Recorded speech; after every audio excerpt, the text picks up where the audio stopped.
Bismillahirrahmanirrahim. Assalamualaikum warahmatullahi wabarakatuh.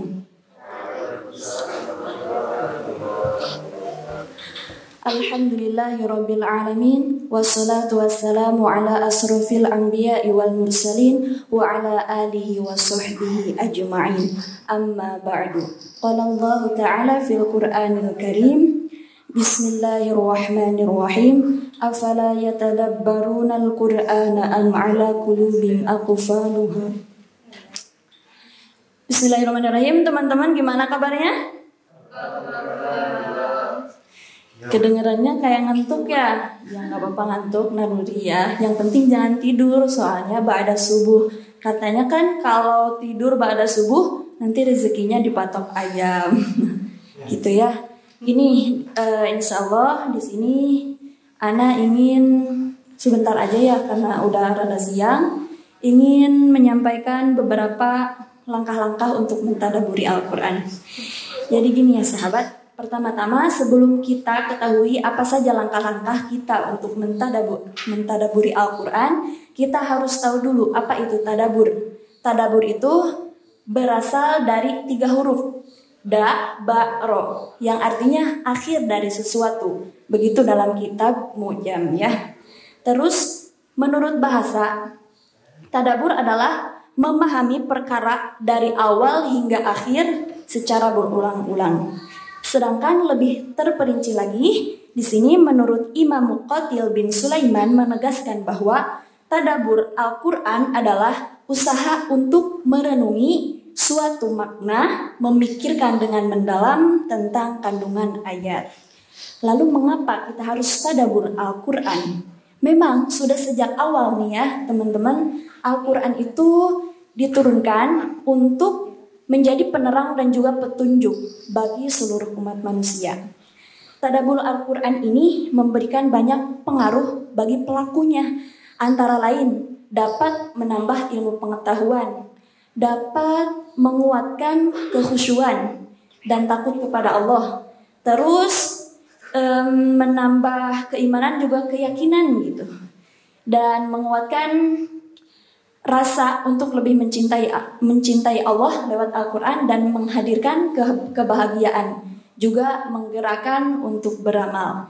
Ibnu Qayyim mengatakan bahwa falaisa syai'un anfa'a li'abdi fi ma'asyihi wa ma'adihi. Sesungguhnya tidak ada sesuatu yang lebih bermanfaat bagi seorang hamba dalam hidupnya dan untuk akhiratnya, wa aqraba ila najatihi, dan lebih dekat kepada keberuntungannya, min tadabburil Qur'an, daripada mentadaburi Al-Quran, wa italati ta'ammuli fi, berpikir secara mendalam tentangnya, wa jami'il fikri ala ma'ani ayatihi, dan fokus merenungi ayat-ayatnya. Dengan tadabur Al-Quran, seseorang akan memiliki kunci berangkas untuk meraih kebahagiaan dan ilmu yang bermanfaat. Saking pentingnya tadabur Al-Quran, ulama mengatakan bahwa tadabur Al-Quran itu adalah wajib. Oke, langsung saja tadi kepada langkah-langkahnya ya. Ya di sini mah mungkin ya teman-teman punya cara sendiri ya untuk mentadaburi Al-Quran. Bagi yang udah ngamalin, kita murojaah aja. Bagi yang belum, ana sharing aja. Ya, yang pertama, langkahnya adalah mencintai dan mengagungkan kalamullah. Kalau definisi mencintai mah pasti udah pada tahu ya, karena sering dijelasin apa itu cinta. Tapi di sini ana ingin membahas tentang tanda-tanda mencintai Al-Quran. Kalau kemarin sama Ustazah mah ana ngejelasin tanda-tanda cinta ya pada seseorang gitu. Kalau ini mah tanda-tanda cinta kepada Al-Quran. Yang pertama adalah rasa bahagia apabila berjumpa. Ketika kita bertemu Al-Quran, itu rasanya bahagia banget. Yang kedua, tak pernah merasa bosan ketika duduk berlama-lama dengan Al-Quran. Yang ketiga, rindu untuk selalu bertemu dengannya. Ketika kita di mana saja, apabila kita belum bertemu Al-Quran, bakal ngerasain rindu banget gitu. Terus yang keempat adalah berusaha untuk menemukan arahan demi menyelesaikan persoalan. Ini seperti misalnya kita punya masalah, kita curhatnya sama Al-Quran. Karena kita yakin kalau di dalam Al-Quran itu adalah solusinya, jawabannya. Pernah kayak gitu? Sering ya, di sini mah udah semuanya dekat dengan Al-Quran gitu ya. Terus yang kelima adalah tunduk dan taat melaksanakan perintah dan menjauhi larangan Al-Quran. Lalu bagaimana caranya agar cinta itu hadir ke dalam hati? Di sini Dr. Khalid bin Abdul Karim menyampaikan dua hal yang penting. Yang pertama, caranya itu adalah bertawakal dan selalu meminta pertolongan kepada Allah Subhanahu wa taala. Yang kedua adalah banyak membaca tentang keagungan Al-Quran. Hati kita itu di tangan Allah ya sahabat. Jadi Allah lah yang senantiasa membolak-balikan hati. Jadi kalau kita ingin terus mencintai Al-Quran, minta saja sama Allah. Contohnya dengan melafadzkan doa seperti ini. Allahumma habib ilaina Al-Quran. Ya Allah, jadikanlah kami cinta kepada Al-Quran. Menghafal itu kan bukan paksaan, melainkan cinta. Itu kan ya sahabat. Terus yang kedua langkahnya itu adalah memahami kosakata Al-Quran. Langkah awal dari tadabbur itu adalah pemahaman. Lalu bagaimana kita paham dengan Al-Quran kalau kita nggak tahu apa kosakatanya, apa arti kosakata dalam Al-Quran tersebut gitu ya. Jika kita paham bahasa Arab, mungkin di sini insya Allah lebih mudah untuk mentadaburi Al-Quran. Jika tidak, nggak apa-apa teman-teman, nggak usah khawatir. Kan sekarang mah Al-Quran udah banyak terjemahannya. Jadi dengan membaca secara berkala terjemahan Al-Quran, insya Allah kita lebih mudah untuk mentadaburi Al-Quran. Nah, ada baiknya juga selain kita khatam tilawah Al-Quran atau khatam setoran Al-Quran, diusahakan juga kita khatam terjemah Al-Quran. Lebih baik juga apabila kita khatam tafsir-tafsir Al-Quran yang sudah tersebar di Indonesia. Kayak apa contohnya? Tafsir Ibnu Katsir, terus tafsir Misbah, tafsir apa lagi? Jalalain ya. Itulah. Tapi ya membutuhkan proses waktu yang lama gitu ya. Nggak apa-apa, kita bisa diusahakan. Terus yang ketiga adalah langkah yang ketiga itu adalah menghindari diri dari penghalang pemahaman. Pemahaman itu tersimpannya dalam hati, teman-teman. Jadi apabila hati kita ada yang menghalangi, kita akan sulit untuk mentadaburi Al-Quran. Kan kita sering nih, mungkin ada satu ayat, tahu artinya, tapi nggak tahu apa maksudnya. Pernah? Apa ya? Nah, berarti kita belum tahu gitu. Kayak hatinya masih belum bisa menerima apa makna Al-Quran itu. Nah, jika seperti itu, kita ketahui dulu apa sih yang bisa menghalangi kita dari pemahaman itu. Yang pertama itu adalah dosa dan maksiat. Sebagaimana nasihat Imam Waqi kepada Imam Syafi'i ya, innallaha nurun. Annal ilma nurun wa nurullahi la yuhdilil asi. Jadi namanya ilmu itu adalah cahaya, dan cahaya itu tidak akan masuk kepada orang yang bermaksiat. Terus yang kedua, penghalangnya itu adalah makan berlebihan. Nah, di sini Imam Muhammad bin Wasi pernah berkata, man qalla tu'mahu fahima wa afham. Siapa yang sedikit makannya, maka ia akan paham dan mudah membuat orang lain paham. Wa sofa wa raqu. Hatinya menjadi bersih dan lembut. Wa in kasrata ta'ami la yusaqilu sahibahu an katsirin mimma yuridu.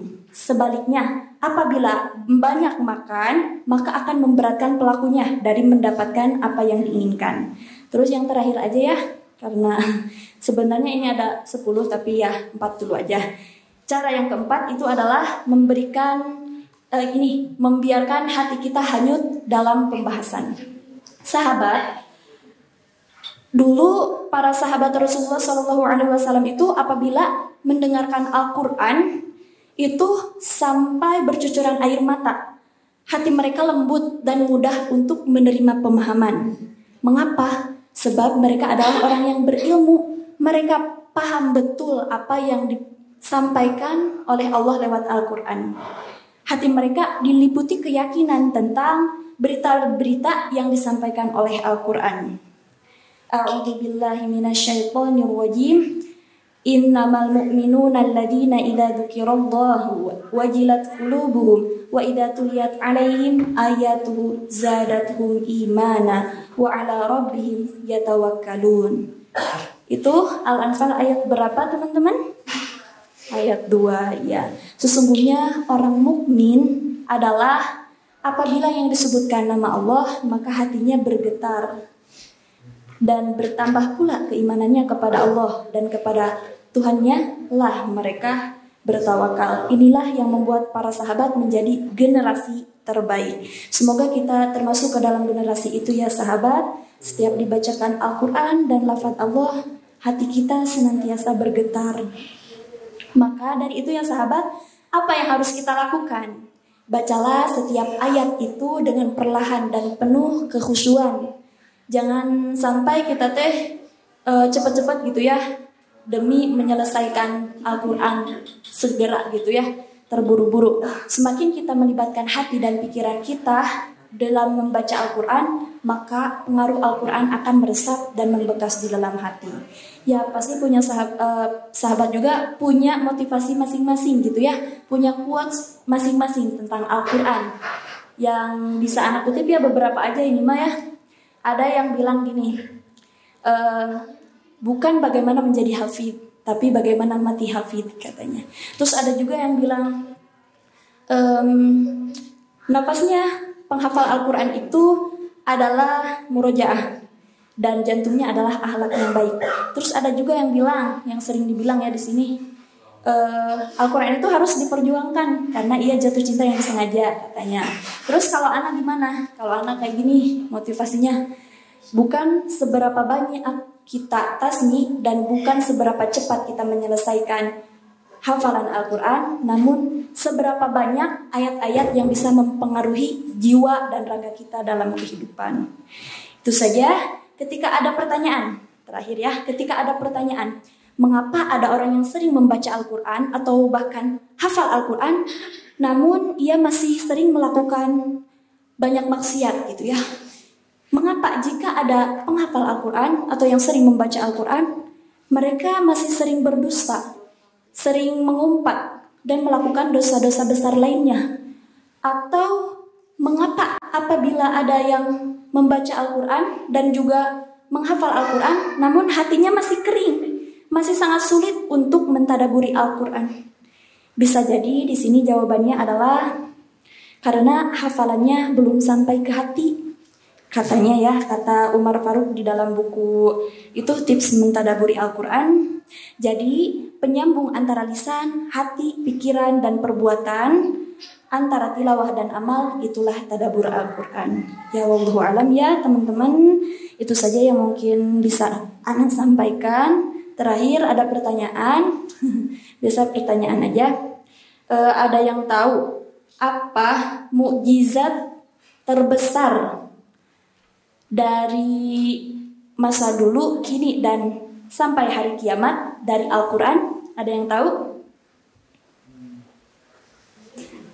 Ayo, ada yang tahu? Jawab aja nih Mas. Apa mukjizat terbesar dari Al-Quran bagi kita dari zaman dulu, kini, dan akan datang? Apa? Tevin? Apa? Hah? Mudah dihafal ya. Gak ada yang mau jawab nih, nanti dapat hadiah. Ada yang jawab? Apa? Mbak Reva? Ikhwan ada yang mau jawab? Apa? Terpelihara. Terus? Ya, bisa lah. Terus?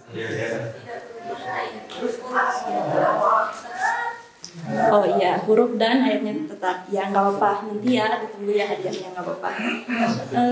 Ini sebetulnya mukjizat yang terbesarnya itu adalah merupakan Al-Quran itu merupakan 100% jaminan yang paling besar bagi umat manusia karena ia mendatangkan kebahagiaan bagi orang yang dekat dan mengamalkannya.